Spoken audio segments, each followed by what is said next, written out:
Oh, g'day guys. I just thought I might pop up a preview. Haven't done one for a while. I will preface it by saying that I'm not keen on much at all. It does look a favourites card in Hobart on Friday, and I'm not one to back too many favourites actually. So it might be a night of taking little fish, but thought I'd pop this up. Just started watching the footy, can't get into it at all, so kills a bit of time for me anyway. So 8 races on the card. It's actually a pretty good quality meeting, if truth be told. Best one in Hobart for a while. And kick off with a very good C2 to C3 over the 2,090 metre distance. And if you just look at this field, there's probably like 4 or 5 horses here, C2 to C3, who'd be very short price favourites in the C3 to C4 race in Launceston on Sunday. So might even pay to watch it as a form reference for things running home into 6th and 7th. Might be able to pick up a race in a similar grade shortly if we just think of the same grade on Sunday night. So anyway, we kick off here, and we've probably got the most interesting runner in the card in the form of Rock and Roll Turbo. Obviously had injury issues, but looked like it could have been anything as a 2-year-old. So can you back him at short odds first up? Probably not. You bet against him? Probably not either. Metro Star, bless his heart, did the job last time at good odds. Bit of gate speed outside, but looks certain to get a pretty easy lead. So going to be right in it. Usain Jolt, he's had his issues hitting the line this time, but still never run badly.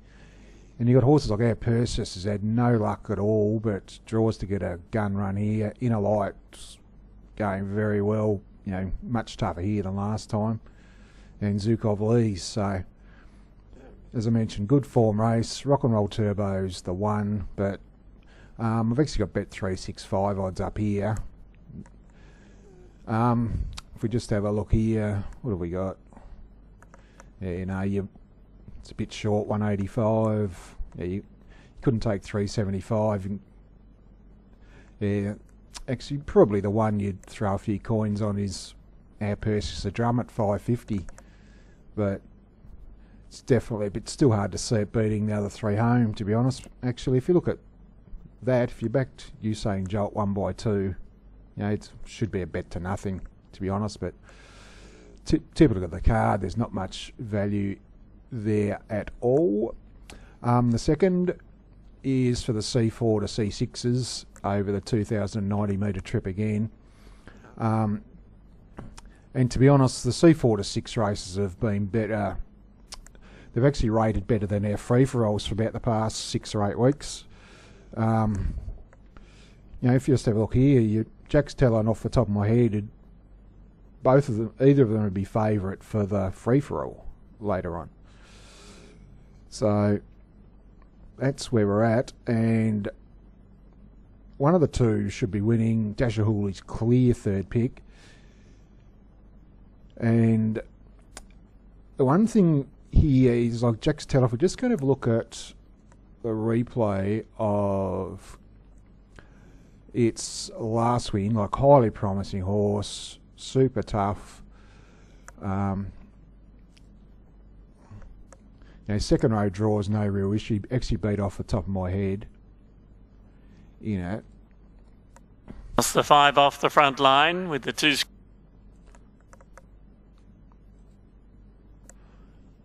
So here he is. Here he sort of takes off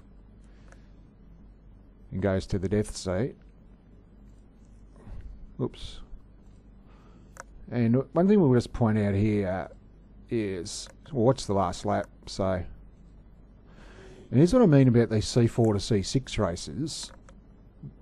The form line coming out of them. You've got Rock and Roll Highlight here, who led, and since come out and won 2 discretionary stands, open grade stands. You got Plato Plamo out here, who's since come out and won 2 free-for-all races. And Jack Stella, and off the top of my head, clearly superior to both of them in this race. Actually, if you watch off the top of my head here, it's a fair argument it should have actually won this race. Here's Jack's Teller about to lay down the law, but you just see it held up back on the inside and actually gets tightened up and goes roughly here in a second. And loses another sort of 4 or 5 metres.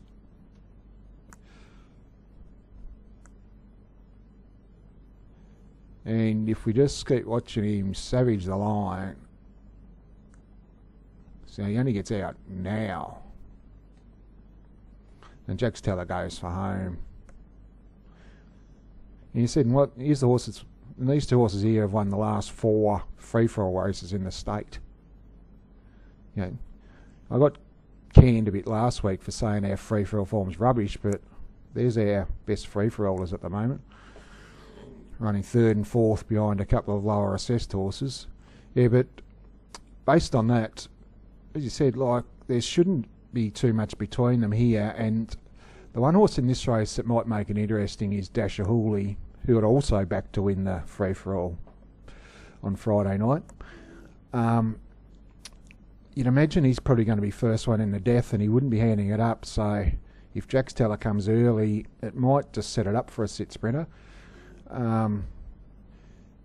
Yeah, so just very interesting race. Still got Jack's Teller on top, but you wouldn't want to be launching in at short odds, as it might set up for off the top of my head. And if we have a look at off the top of my head's form, I think Rowan Hillier's driven him 5 times for 4 wins and a second, I think. Yep, so we've got a win, a second, a win, and a win. The only 5 times he's driven him, and that second was the replay we just showed, where it's an argument he was a little bit unlucky. So, yeah, 375, 145, like, that's too short, and that's probably about right. Dasher Hooley, 3rd pick. Yeah, I think got the market about right. They'll probably all just drift slightly. Yeah, so if you want to play multiples there, don't go too wide. Those top 3 look the ones to beat, and probably the 10 and 11 looks a pretty good quinella, if truth be told. So on to the 3rd, and another pretty thin race for the CO to C1s over the mile. The 3-year-olds here look to have should dominate in the form of Better Brown Tiger and Street Kid. Better Brown Tiger, I think he's got the record of a good horse. I think he's had 6 starts for 5 wins. Is that right? Yeah, 6 starts for 5 wins and a second. And strangely, probably his best run was his second to Feeling Dusty, when he led and kept fighting on, and he went down by a half head. Should lead here. Street Kid was dominant a couple of starts ago, and then was pretty average, if truth be told, in a Youngbloods heat. It's hard to see him beating Better Brown Tiger if he leads, but also you're going to be taking short odds, Better Brown Tiger, and he's a bit of a bludger. So it's not the easiest watch in the world, but it's hard to see them running past him. What else have we got in here? Good Feelings was very good in defeat last time. Does tend to race its best races on the pegs. Albazin, tough one pacer, probably not an ideal draw for it, but it's ticking over pretty well. So, and Bigsy Neptune hit the line okay last time, so that's probably the race. But just another one devoid of value with Better Brown Tiger. And $1.50. To be honest, I'd rather take $1.50 him than $1.45 Jack's Teller, but I won't be taking either price. The Shirley Hills Mare's Handicap over the 25.79. This race tends to be a bit of a raffle every year. Obviously, Rock'n'Roll Highlight off 50. You know, pointed her out there. She's won the past 2 discretionary stands for open class, and to be honest, there's not too many in-form horses here.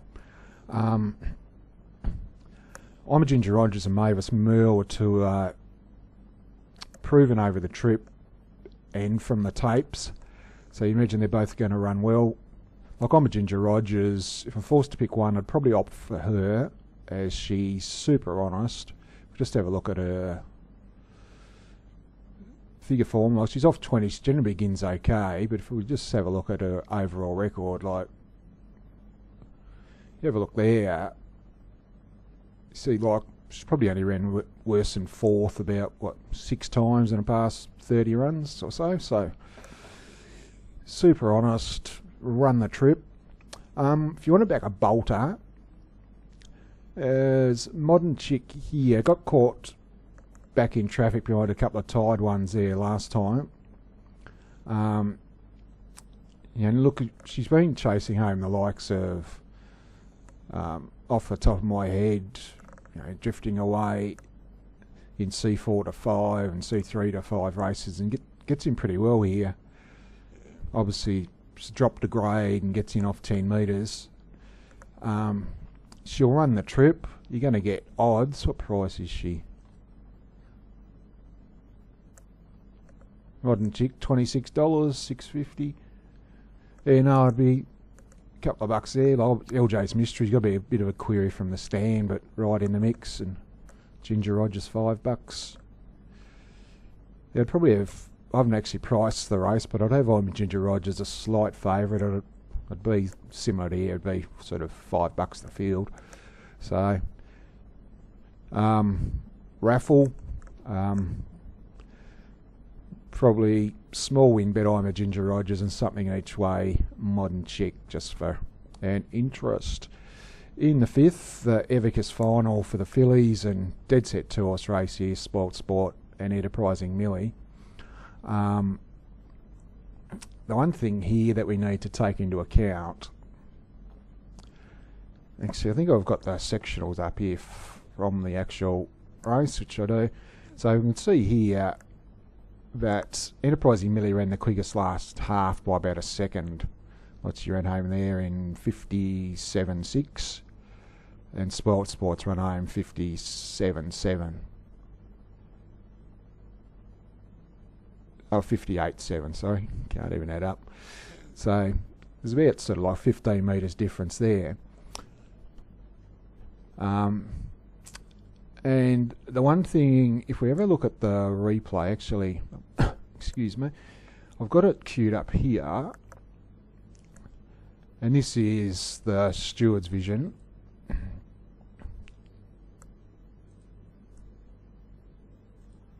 So if we're watching here at the start, watching Enterprising Millie, Spoilt Sport zoom to the front, but if we watch back here, Enterprising Millie locks wheels and loses about 15 to 20 metres. Just here.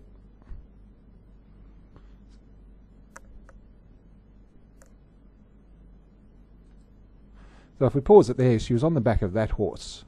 She's now there. Yeah. And she shows that's at least 15 metres. You can't do that in mile races. So I'll just can that and we'll go back to the form. We might actually go and have a look at the full replay.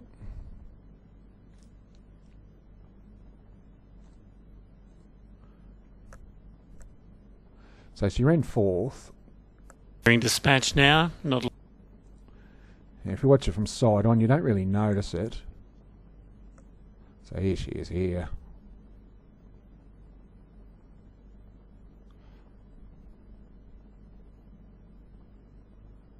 You just see him go out of the picture. Yeah, so, and if you have a look here, she's tacked on. Here's the winner, second, third. They're all leaders back, 3 back the fence. And like and here's Millie sort of doing it 3 and 4 wide the last lap. So she's run those sectional times without taking the short way home. And plus she lost that sort of 20 metres or so at the start. So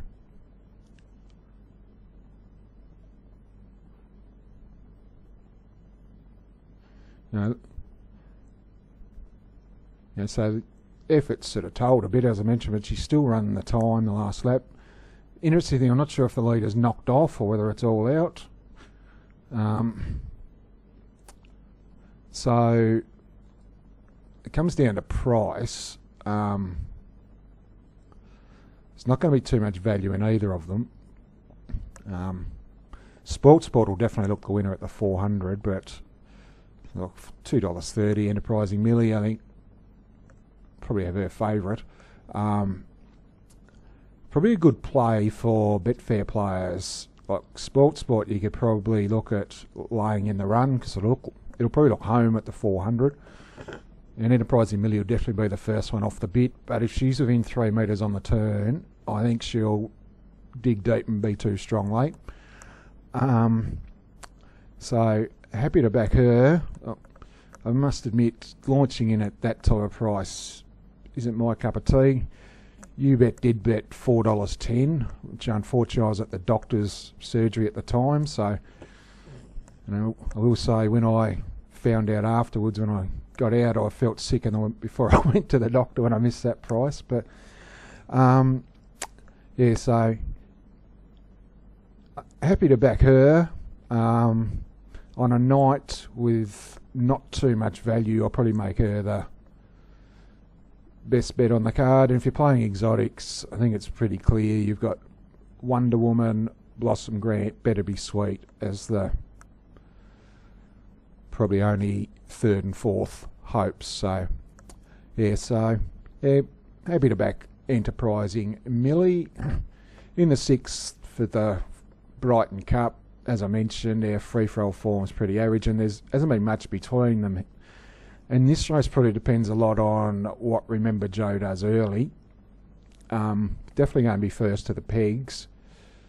Whether he hands up to Call or Julie or not, or even if he ultimately hands up and they run along, it might set it up for a swooper.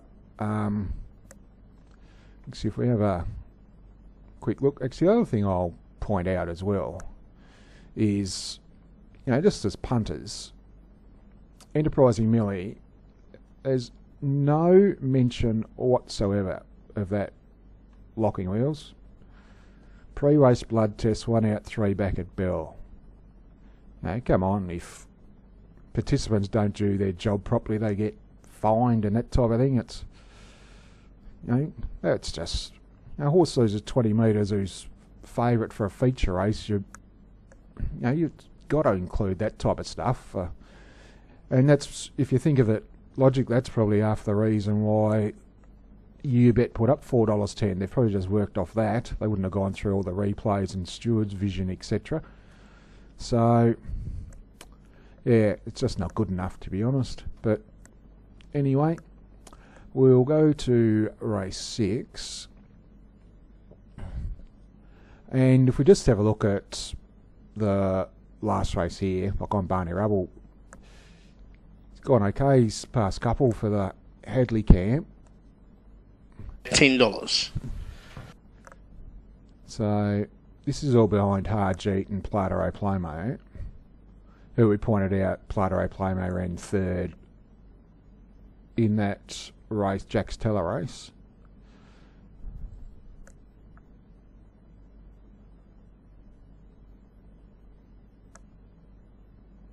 So if we, actually this is the wrong replay, sorry, this is, so I'll go and show the Harjeet race, which was this one. Secrets, Call of Julie.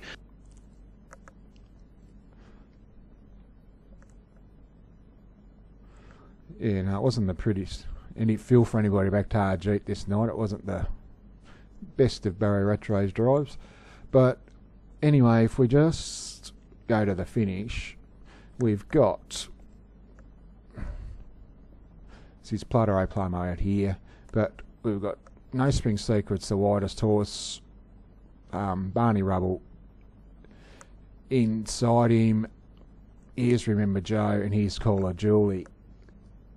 And when they hit the line, like if we just pause it there, here's the four of them here. Like, there's virtually nothing between them. I've got no idea who to tip in this race. If I was to pick one, I'd go Call to Julie. If she leads, she keeps going the one speed, but you're probably going to be taking I haven't actually looked at any prices here.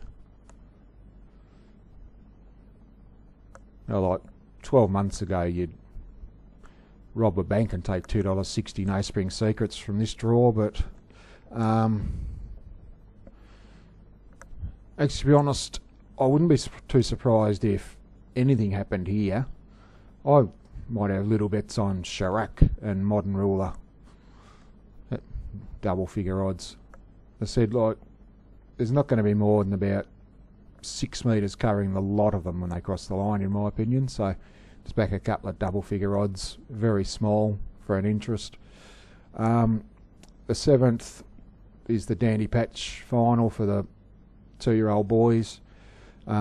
This would fair dinkum, bugger it, I'll say it.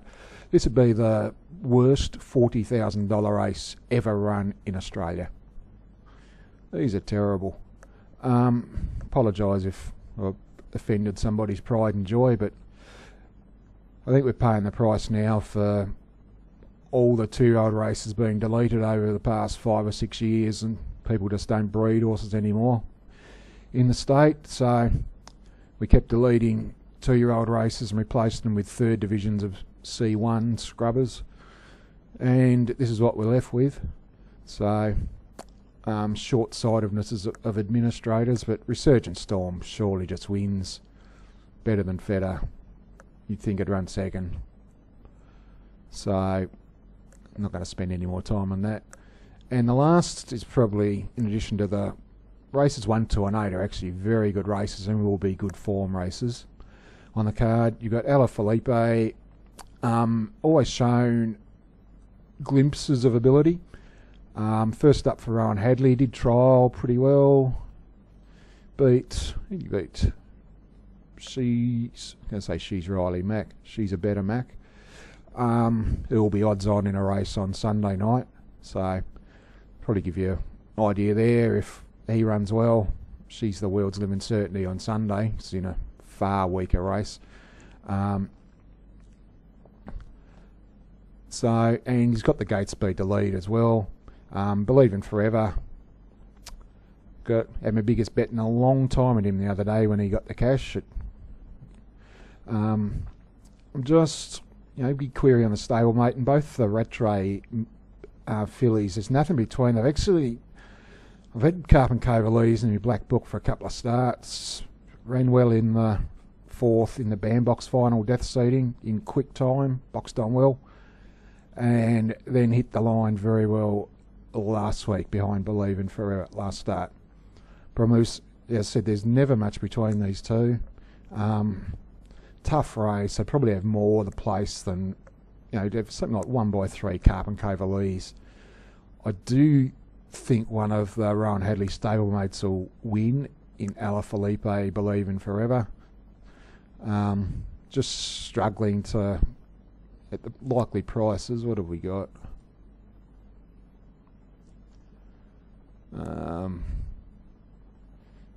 You're getting 850, 260. I think that's fair enough. Carpent Coverleys. So as I mentioned, it's not a card I'm overly keen on at all. Just pointing it out. If you want to back one shorty, I'd probably go Better Brown Tiger. Out of all the odds, I think I'll win, but it'll be $1.15. Resurgent Storm. I think you'll Enterprising Millie, especially for Betfair, because she'll be off the bit down the back, I'd imagine. You might get close to $3 in the run, or you might even be able to lace Spoil Sport at $1.50 in the run, because he's a certain leader over a mile. She is, even. So, but I'll make Enterprising Millie the best bet on the card. Like, no mug wants anyone to tip any odds on Popper as a best bet. You shouldn't even bother doing this type of thing. And for the roughie, So you're getting sort of like, she was $26 modern chick. You want that price. Like, recent form's terrible. I think she was off 40 metres in this race last year, and she's got back from, so she must have been C6, as it's C2, C1 or better. So she'll do $20 plus. So just repeating, best bet race 5, number 9, Enterprising Millie. The race 4, number 6, Modern Chick, the Roughie, and actually, if you just, I also think the Quaddie's probably a gimme. Whether you make money out of this is another thing, but if you just take Sport Enterprising Millie, you can even take the field here and hope for an upset. 1 out, Resurgent Storm. I think there's only 4 hopes here. Ella Felipe, Believing Forever, Bermuda, Carp Covalese, Tissue Spirit, if you want to throw one more in. So I might wrap it up there.